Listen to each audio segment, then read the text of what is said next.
नमस्कार, मैं रविंद्र कुमार। आप देखना शुरू कर चुके हैं बेनिफिट टीवी न्यूज। जैसा कि आपको बताएंगे कि आज हमारे साथ भारतीय जनता पार्टी के वरिष्ठ नेता हरजीत सिंह जी आज हमारे साथ हैं। हम बातचीत करने जा रहे हैं देश में तिरंगा यात्रा पे, और साथ ही साथ सिंदूर ऑपरेशन है उनके बारे में भी बातचीत करेंगे, और साथ ही साथ मोदी जी आने वाले हैं बिहार दौरे पर, उनके बारे में बात करेंगे। तो सबसे पहले सर, बिहार दौरे के बताइए कि राहुल गांधी लगातार बिहार दौरे पर कई बार आए, मोदी जी बहुत दिनों के बाद आ रहे, क्या कारण? देखिए, राहुल गांधी जी तो अपने गठबंधन के लोगों को थोड़ा अपनी शक्ति दिखाने के लिए आ रहे हैं बार बार, क्योंकि राजद का इतिहास रहा है कि उन्होंने कांग्रेस पार्टी को हमेशा चुनाव में काफी कम सीटें दी हैं लड़ने के लिए। इस बार राहुल गांधी जी चाहते हैं कि थोड़े अधिक सीटों पर लड़े, इसलिए रोज कोई ना कोई प्रोपगंडा कर रहे हैं। कभी कन्हैया कुमार को यहाँ भेजते हैं और कभी लांबा जी को, जो महिला मोर्चा की उनकी राष्ट्रीय अध्यक्ष है, वो आती हैं। और जो घोषणा आरजेडी वाले कर रहे थे कि मैं 2500 रुपया प्रति महिला दूंगा बिहार में, जो है, तो वो घोषणा पहले ही कांग्रेस पार्टी करके चली गई। अच्छा। जो है अलका लांबा जी के नेतृत्व में। तो इन दोनों में सहमत का खेल चल रहा है। अभी चुनाव आते आते देखिए क्या होता है। और जहां तक मोदी जी का सवाल है, मोदी जी जब से प्रधानमंत्री बने हैं 11 वर्षों में उन्होंने बिहार के कायाकल्प जो है पूरी तरह से बदलने का काम किया है बिहार को। और विकास की जो गति बिहार में पिछले 11 वर्षों में देखी गई, ऐसा आज तक 50 वर्षों में नहीं देखा गया। जो बिहार आज इतना पिछड़े पायदान पर जो पहुंच गया था, उसमें पीछे की सरकारें जो जितने भी केंद्र में रही, उन्होंने बिहार के ऊपर कभी भी कोई फोकस नहीं किया और धीरे धीरे बिहार पिछड़ता गया। जब किंग मेकर की भूमिका में लालू जी थे, उस समय भी वो किंग मेकर तो थे, प्रधानमंत्री बनाते थे, लेकिन बिहार के ऊपर उनकी कोई दृष्टि नहीं गई। उस समय भी जब बिहारी युवाओं को रोजगार भी दे रहे थे, किसी को रेलवे में नौकरी भी लगा रहे थे, तो उसके बदले जमीन लिखवा रहे थे। तो उनका तो इतिहास जो है इसी तरह का रहा है। लेकिन मोदी जी पिछले आप कई वर्षों से देख रहे हैं कि बिहार के लिए रोज नई सौगात वो लेके आते हैं। हर वर्ष करोड़ों की जो है योजना बिहार के लिए दे रहे हैं।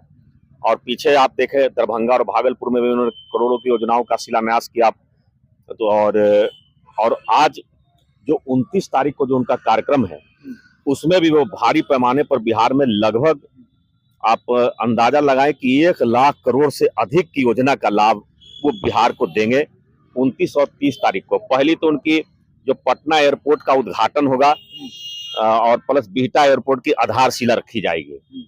और 30 तारीख को विक्रमगंज में एनटीपीसी के 2400 मेगावाट पावर प्रोजेक्ट की आधारशिला रखी जाएगी, जो 29,000 करोड़ की योजना है। और पटना से सासाराम तक ग्रीनफील्ड एक्सप्रेसवे की आधारशिला रखी जाएगी। और बनारसी कलकत्ता भाया रांची एक्सप्रेस की भी आधारशिला उस दिन रखी जाएगी। और पटना रिंग रोड, जो रामनगर से कच्ची दरगाह की भी आधारशिला उस दिन रखेंगे। और गंगा ब्रिज बक्सर योजना की आधारशिला भी उस दिन मोदी जी रखेंगे। तो बिहार की चहुं ओर कैसे विकास हो, बिहार का इंफ्रास्ट्रक्चर जो पिछले 50 वर्षों से पूरी तरह से नगण्य हो गया था, पूरा इंफ्रास्ट्रक्चर को कैसे बिहार को खड़ा करने का काम मोदी जी की सरकार ने इन 11 वर्षों में किया है।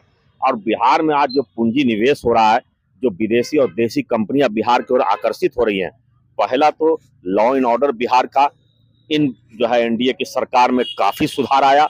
और उसके बाद जितना भी संगठित अपराध थे, उस पर इस एनडीए की सरकार ने नियंत्रण पाया। भ्रष्टाचार को पूरी तरह से बिहार में खत्म करने का काम किया एनडीए की सरकार ने। और यह इंफ्रास्ट्रक्चर का जो विकास हो रहा है बिहार में, उसकी वजह से पूंजी निवेश भी हमारे बिहार में हो रहा है। तो अब बिहारी हमारे युवाओं को रोजगार के लिए बिहार से बाहर नहीं जाना पड़ेगा, अब बिहार में ही उनको रोजगार मिलेगा। सर एक तो सवाल। बोलिए। जो एनडीए की सरकार का जो लक्ष्य है कि अंतिम पायदान पे खड़े व्यक्ति को जो है हम कैसे विकास की धारा में लाए, तो उस योजना पर पूरी तरह से हमारी सरकार अमल कर रही है। चाहे केंद्र की हमारी एनडीए की सरकार हो, चाहे बिहार में नीतीश कुमार जी के नेतृत्व में जो हमारी सरकार चल रही है। तो ये डबल इंजन की सरकार डबल तेजी से बिहार का विकास कर रही है और ये चहुं ओर दिख रहा है। अब विकास के पायदान पर अब बिहार जो है किसी भी राज्य को पीछे करने के लिए हर समय तैयार बैठा हुआ है। सर एक सवाल बहुत सामने आ रहा है कि जिस तरह बिहार में इलेक्शन होने वाला है और आमतौर पर देखा जाता है कि इलेक्शन के आगमन के कुछ दिन पहले सरकार ताबड़तोड़ घोषणा करती है। ताबड़तोड़ घोषणा का मतलब है कि लगातार कई चीजों का घोषणा होता है। तो केंद्र सरकार भी कहीं बिहार के इलेक्शन को देख के ये घोषणाएं कर रही है और इलेक्शन खत्म होने के बाद साथ ही साथ वो मामला जो ठंडा बस्ता में पड़ जाएगा, फिर यहाँ की जनता जो ठगे ठगे महसूस करेगी, क्योंकि बहुत सारे वादे हैं जो आपके पूरे नहीं किए जनता के। देखिए, केंद्र की जो हमारी सरकार है जी, वो इलेक्शन के हिसाब से कोई काम नहीं करती है। आज बिहार जो इतना प्रगति किया है ये केवल इलेक्शन की वजह से नहीं किया, रेगुलर प्रतिदिन हर समय विकास के एजेंडे को बिहार में कैसे लागू करना है, बिहार का विकास कैसे करना है, इस ओर हमारे प्रधानमंत्री जी हमेशा चिंतित रहे। सर आपके प्रधानमंत्री जी ने कहा था कि हम हर वर्ष 2 करोड़ लोगों की नौकरी देंगे, वो नौकरी का वादा क्या हुआ सर? जब इंफ्रास्ट्रक्चर का विकास होगा और जब चारों तरफ आपके इंफ्रास्ट्रक्चर का विकास होगा तो नेचुरली है कि पूंजी निवेश भी भारी पैमाने पर बिहार में होगा। तो जब पूंजी निवेश होगा, फैक्ट्रियों का स्थापना होगी और चहुं और रोड की जो है निर्माण होगा, तो उसी में से रोजगार पैदा होता है। रोजगार केवल आप सरकारी नौकरी को रोजगार मान के मत चलिए, जिस विकास की वजह से जो रोजगार पैदा होता है उससे भी बेरोजगारी। आपने वोट मांगा था सरकारी नौकरी के वजह में, रोजगार के विषय में वोट नहीं मांगा था। जनता को कहा था कि 2 करोड़ नौकरी हर साल हम अब देंगे, तो आपका क्या हुआ वादा? भाई साहब, ऐसा है कि 140 करोड़ की जनसंख्या है, सबको आप सरकारी नौकरी नहीं दे सकते हैं, लेकिन हम ऐसे स्थिति निर्माण कर रहे हैं विकास की धारा पर। बिहार जिस स्थिति पर है, हमारे लोगों को अब रोजगार के लिए बिहार से बाहर नहीं जाना पड़ेगा, इस बिहार में ही उनको रोजगार मिलेगा। क्योंकि जब इतना भारी निवेश, पूंजी निवेश होगा, लॉ एंड ऑर्डर की जो सब सिचुएशन बढ़िया हुई है, सभी बड़ी बड़ी कंपनियां बिहार की तरफ आ रही है। और हमारा गया में इंडस्ट्रियल कॉरिडोर का जो निर्माण हो रहा है, उसमें कम से कम हमारे 10 लाख युवाओं को रोजगार मिलेगा। सर और अप्रत्यक्ष रूप से आपने वादा किया था कि सर काला धन लाएंगे, तो काला धन के लाने के तरफ बिहार का योजना भी काला धन में चला जाएगा। काला धन वाला वादा क्या हुआ? काला धन जो है, हाँ। आप क्या समझ रहे हैं कि आज इस देश में जो भ्रष्टाचार पे लगाम लगा, किस तरह से आप देखें कि जब शुरू में जब मोदी जी की सरकार बनी, जब ईडी ने कार्रवाई शुरू की, तो ये लोग आरोप लगाने लगे कि ईडी जो है सरकार के इशारे पे काम करती है। आप घरों में बड़े बड़े नोट के बंडल रखेंगे, नोटों का अंबार लगा के रखेंगे, तो ईडी आपकी कार्रवाई करेगी। आप इस मोदी राज में कोई भी इस देश में भ्रष्टाचार करके बच नहीं सकता है, चाहे वो कितना भी बड़ा से बड़ा होशियार व्यक्ति हो। मोदी राज में वो कभी भी बच नहीं सकता है, उसके गिरेबान पर कभी इस सरकार के हाथ पहुंच सकती है। इसलिए भ्रष्टाचार से कोसों दूर रहें, तभी आप सुरक्षित हैं, वरना आप इस सरकार में भ्रष्टाचार करके और आप जो है खुले रूप से विचरण नहीं कर सकते हैं, क्योंकि ये मोदी की सरकार है। मोदी जी के बारे में आप बोल रहे हैं, तो मोदी जी लगभग बहुत सारे देशों की यात्रा की, और जिस तरह से ऑपरेशन सिंदूर हुआ उसमें जो विदेशी लोगों का जो समर्थन प्राप्त होना चाहिए उस तरह से समर्थन नहीं प्राप्त हुआ, बल्कि सीज फायर में उनकी किरकिरी हो रही है। नहीं, आतंकवाद तो पूरे विश्व की एक बहुत बड़ी ये अंतर्राष्ट्रीय समस्या है। तो आपने खत्म कर दिया क्या आतंकवाद? आतंकवाद के जड़ पे हम उन्होंने चोट किया है, और ऐसी चोट जो पिछले 70 वर्षों में आज तक भारत ने उनके ऊपर नहीं किया था। आप पहले कहाँ भारत में कभी हुआ कि किराना हिल्स पे, इस्लामाबाद पे, लाहौर पे हमला हुआ? कभी आपने देखा इतिहास में आज तक? नहीं, मिसाइल से अटैक किया गया, और वो भी मिसाइल ऐसा कि दुनिया का सबसे खतरनाक मिसाइल ब्रह्मोस हमने उसको इस्तेमाल किया, तब वो रातों रात घुटने टेकने पे पाकिस्तान की बात नहीं, आतंकवाद की बात है सर। आतंकवाद पे आपने कितना लगाम लगा पाया? तो हमने जो कार्रवाई की वो आतंकवादी के ऊपर ही कार्रवाई की है, हमने आम लोगों को तनिक भी छूने का भी प्रयास नहीं किया है। तो इसलिए आप ये कहीं भी आरोप नहीं लगा सकते हैं कि हमारी सेना ने उनके किसी भी व्यक्ति, किसी आम नागरिक के ऊपर किसी प्रकार का हमला किया। सीज फायर पर आपका क्या कहना है? सीज फायर बहुत अच्छा निर्णय है। जिस तरह से पाकिस्तान को 3 दिन में जो सबक सिखाया गया, पूरी दुनिया याद रखेगी, और पाकिस्तान की तो 50 पीढ़ियां याद रखेगी कि कभी जो है पाकिस्तान के ऊपर इस तरह का हमला हुआ था। आज तक आपने इतिहास में देखा? ये इजराइल की आप सुनते थे कि वहां आतंकवादियों पर हमला करते थे, ये पहली घटना है। रसिया, इजराइल के बाद ये भारत तीसरा मुल्क है जो आतंकवाद के खिलाफ इतनी जबरदस्त कार्रवाई की है। और जो लोग आज गाल बजा रहे हैं, मैं उनसे पूछना चाहता हूँ कि आपने कितनी कार्रवाई की आतंकवाद के खिलाफ? मुंबई में हमारे 400 लोग मारे गए, आपने क्यों नहीं पाकिस्तान पे उस समय हमला किया?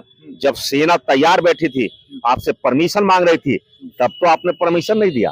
और मोदी जी से किस आधार पे हिसाब मांग रहे हैं? मोदी जी ने तो ऐसी ऐसी कार्रवाई करके दिखाई है कि इनकी 7 पीढ़ियां याद रखेगी पाकिस्तान की, कि किस तरह से मोदी जी ने उनको घर में घुस के मारा है। और आगे से भी वार्निंग दिया कि आप जो है अगर इस पर नियंत्रण नहीं किया आतंकवाद पर, तो हम फिर से, हमारी सेना तैयार बैठी है, कभी भी हम किसी भी समय आपके ऊपर हमला कर सकते हैं। तो पाकिस्तान को डर के साए में अब जीना पड़ेगा। अगर वो भारत की तरफ आंख उठाकर देखेंगे तो उनको इसी प्रकार से डर के साए में जीना पड़ेगा। चलिए, बहुत मोदी, यहाँ देश में मोदी की सरकार है, ये कांग्रेस पार्टी की सरकार नहीं है जो आपको बार बार मौका देगी और बकस देगी। ठीक है, ये नरेंद्र मोदी की सरकार है, ये आपको बकसने वाली नहीं है। ना भ्रष्टाचारियों को बख्शा जाएगा, ना आतंकवादियों को बख्शा जाएगा। मिला जुला के कहा जाए, विपक्ष लगातार आप पर बार बार हमला कर रहा है कि आप जो ऑपरेशन सिंदूर है वो सही ढंग से नहीं कर पाए और ना सही ढंग से आतंकवादियों पर लगाम लगा पाए। ऐसे तरंग से आज तक किसी सरकार ने कार्रवाई की थी क्या? कोई इतिहास है क्या ऐसा? आप बताइए हमें, आजादी के बाद कौन सा इतिहास है जो आपने लाहौर पे हमला किया मिसाइल से? तो इसलिए ये सब अब गाल बजाने वाली बात है। ये लोग अब मुंह छिपाने लायक राहुल गांधी तक यहाँ तक कह रहे हैं कि आप संविधान का मतलब ठीक से लागू नहीं कर पा रहे, संविधान पे खतरा है, इस पे क्या करना? अब उनको यही सब चीज पे खतरा, संविधान का खतरा के बारे में, इमरजेंसी के बारे में पूछ ले जो उनके दादी श्री ने लगाया था इस देश के ऊपर। उस समय संविधान खतरे में था। जब वक्फ जैसा आप कानून लाए थे इस देश में, तब संविधान खतरे में था। जब साहवानों केस में आपने साहवानों के मामले को, सुप्रीम कोर्ट द्वारा दिए गए निर्णय को, आपने संविधान को बदलने का काम किया था, उस समय संविधान खतरे में था। आज कहीं भी संविधान खतरे में नहीं है और देश की जनता जान रही है। यही कारण है कि तीसरी बार मोदी जी की सरकार बनी है, चौथी बार भी बनेगी उनकी सरकार, और बिहार में भी एनडीए की पूर्ण बहुमत की सरकार बनेगी, क्योंकि यहाँ ईमानदारी से शासन करने वाले नीतीश कुमार का राज है। जिस तरह से हमारे देश में ईमानदारी की पराकाष्ठा नरेंद्र मोदी है, वैसे ही हमारे योगी जी हैं, जैसे हमारे मनोहर लाल खट्टर जी हैं, वैसे बिहार में नीतीश कुमार हैं जो ईमानदारी की पराकाष्ठा है। कोई भी उंगली, चाहे वो मेरे साथ थे या हमारे साथ नहीं भी थे, लेकिन उन पे ये तरह का भ्रष्टाचार का आरोप हम नहीं लगा पाते। जैसे लोग कहते हैं ना कि ईडी की छापामारी हो रही है विपक्षियों के ऊपर, नीतीश कुमार भी तो कई बार हमें छोड़ के गए, तो क्यों ना उनके ऊपर ईडी की कार्रवाई हुई? क्योंकि जो जैसे नेता रहेंगे, जो इसमें लिप्त रहेंगे, उन्हीं के खिलाफ यह कार्रवाई होती है, सबके खिलाफ नहीं हो सकती है। चलिए, बहुत बहुत धन्यवाद हमसे बातचीत करने के लिए। थे भारतीय जनता पार्टी के वरिष्ठ नेता हरजीत सिंह, जिन्होंने साफ शब्दों में कई मुद्दों पे हमसे बात की। हम बातचीत का सिलसिला लगातार जारी रखेंगे। फिलहाल इतना ही। बने रहिए हमारे साथ बेनिफिट टीवी के साथ। मैं Ravindra Kumar, benefit TV news, Patna. धन्यवाद।